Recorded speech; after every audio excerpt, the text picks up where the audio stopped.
How do you bounce back from redundancy? The reality is there are a lot of corporate redundancies taking place across the market. We are at record high insolvency levels, and so as a result, we're seeing a lot of corporate restructuring and a lot of mid to senior executives who are being caught off guard, being made redundant. There's a number of things that go through people's minds, I believe, when you get served with quite bad news that you're going to be released from the company. It's very important that in those initial stages where those conversations are happening, that you tread carefully. Make sure you get proper advice. Don't sign something quickly, immediately. Take your time. Gather all the information. Why are you being made redundant? What are the options? How will your redundancy package look? What will the payout all look like? All the calculations. Will you have a reference? How will all referees be handled going forward?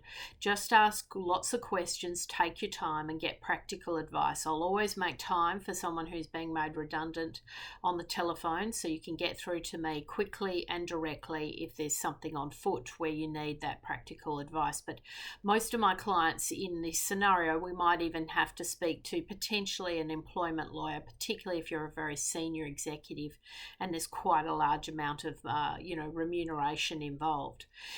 When this takes place, often you sort of go into a little bit of shock, and it's important sometimes to take a little bit of time out to really regather your thoughts and to work out what would be the right next step.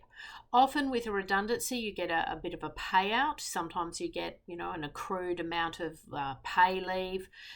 Your entitlements might come through in an accrued lump sum.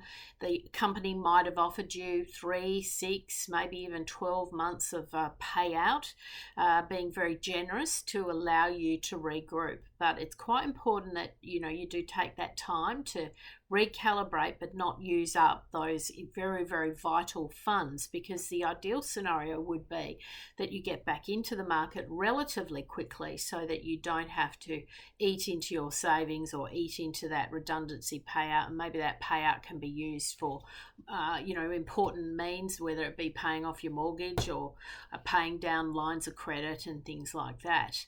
I think it's always, look for the silver lining. There's always an opportunity when the universe sends a curveball your way. Sometimes it means the universe wants you to move in a different direction, and so I really encourage you to do some career planning, rethink, reinvent yourself potentially. And it's amazing how quickly you can recalibrate into a different industry or into a different role with the right mindset. So think about all of those things. Where do you want to head? Don't be reactionary, but don't be slow to go to the market. So you want to spend maybe 3-4 weeks maximum just really getting clarity on what you're going to do, how you're going to do it, and how you're going to go about securing that opportunity in the market. The market is deteriorating, so the reason I'm sort of not into having sort of 3 or 6 month sabbaticals is that you might fall out of the market. And I know it can be very tempting, and I have a lot of clients who, when they are made redundant, they try a few things, they don't get back into the market, and then before you know it, it's 6, 9, maybe even 12 months out of the market, and it gets harder and harder to get back in. So you'll be very cautious about taking off long periods of time. But it is an incredible opportunity to recalibrate, maybe to come back into the market in a slightly different role, into a different industry. So maybe the industry that you were working in, which is making everyone redundant from, maybe that's not the right industry for you going forward.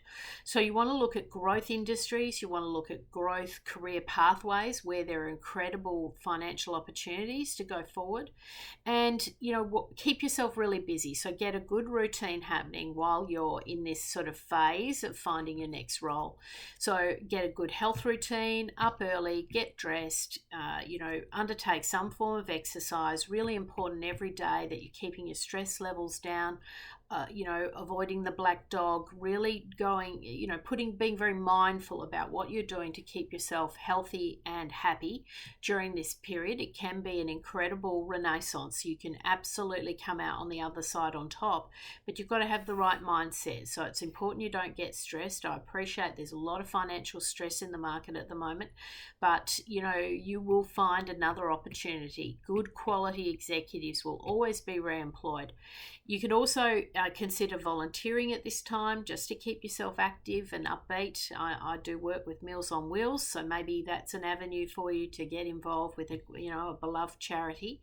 And the other thing you can do is to consider the gig economy. The gig economy is booming. I've got clients who are earning 6 and 7 figures on the gig economy on the various gig platforms. You must look at that. That could be an incredible way to keep some cash flow coming into your household while you're looking for the next opportunity and the next role. I've got just one client I want to give an example of. He was given an incredibly large payout.